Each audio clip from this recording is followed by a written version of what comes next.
In this video, we are going to be labeling how a business letter is formatted. We're going to start with, first of all, the labeling of the parts, and then we'll go with the how much space is formatted into it. So,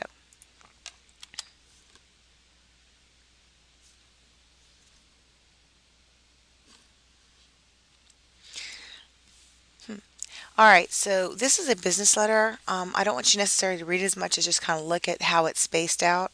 First of all, you have your return address. That would be the sender's address. Who's it coming from? It does not need to have the sender's name, just their address. You also have the date. That would be the date at which it's being mailed, not necessarily when it's written, because some businesses will write a bunch of mail to begin with and all stack it up and then mail it all out at one time. Then you have the inside address. That is the recipient's address, the person who is getting the letter. That does include the name of the person who is receiving the letter as well as their title, Miss, Doctor, Mr., whatever. After the inside address, you have your salutation. That's the greeting. That's how you say, "Hey, I'm talking to you." So it'd be like, "Dear Mr. Walton, dear Miss Spann, dear Miss Presley," that kind of thing.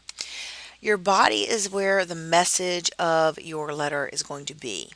Please remember that just like with an email, the body of your business letter needs to be said in a formal, polite tone. You shouldn't be saying mean things, being rude. It doesn't matter if you're complaining about something or raving about how great something is, you always do it in a polite way. After the body comes the complimentary close. This is where you say something along the lines of seriously, thank you for your time. Sorry, sincerely, thank you for your time. That kind of thing. And that way that the person who's reading the email, letter, business letter, whatever, knows that you are done talking to them. After that is a signature line. That's where the when after you've printed the letter and everything, the person who's actually writing the email, the letter, sorry, I keep saying email, the business letter, that's where they sign it. That's where they sign their name. Then the writer's type name, because everyone knows some people's handwriting sucks. So the writer's type name goes below the signature line. Beneath that, only if the person who is typing the letter is different from the person who's writing the letter do you put the typist initials. And those are the initials of the person who types the letter for the person who is writing the letter. So that's a special piece and it's not there all the time. Then you have your, and here's your instructions, typist initial. Then you have your enclosement attachment notation. Your attachment notation is double spaced under the typist initials, and it's only if there's something attached, staple, paperclip, whatever, to the letter. Or if there's something enclosed, like if you are attaching an invoice, you would say attached and it would be stapled to the business letter. If it's enclosed, it'd be something like maybe a ticket or a check, and that would be in the letter if something is enclosed but not attached to the letter. And again, just like the typist initials, these are special. They only show up if there is something either attached or enclosed with the letter. All right, now we're going to talk about the spacing. How do you space a business letter? Well, first of all, we talk about our margins. To start off with, the margins of a business letter is 2 inches on top. That's in case there's letterhead.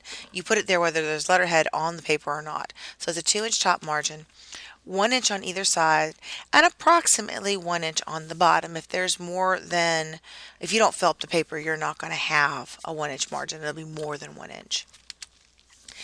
After the date, you're going to quarter space. That means at 2015, you'll hit enter and then you'll hit enter 3 more times. A quarter space is actually 3 spaces between the line with an enter after the last line.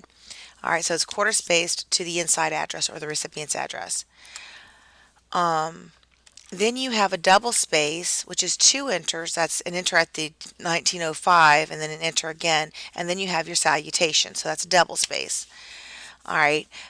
When you're talking about the body of a business letter, it is single space, which means that within your paragraphs, it's only single spaced. It's right on top of the other. Between the paragraphs, there should be a blank line, so it should be double spaced. So it should look like double space there, single space in the paragraph, single double space between the paragraphs, single space, double space, single space, double space. All right. From sincerely down to the writer's type name where the signature goes, it should be quarter spaced.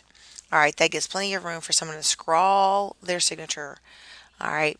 Between if there is somebody else writing the letter or if you have an enclosure, there should be a double space after the person's type name down to the typist initials, or if I'm the one who's writing the letter and I'm the one who's typing the letter, it would be enclosure. All right. And then double space from the typist initials down to the enclosure if all of that is included. If you have both an enclosure or attachment and a typist initials, the typist initials comes first and then the enclosure attachment notation. And that's all we have for today. I hope you labeled your paper as we were doing this. Have a great day.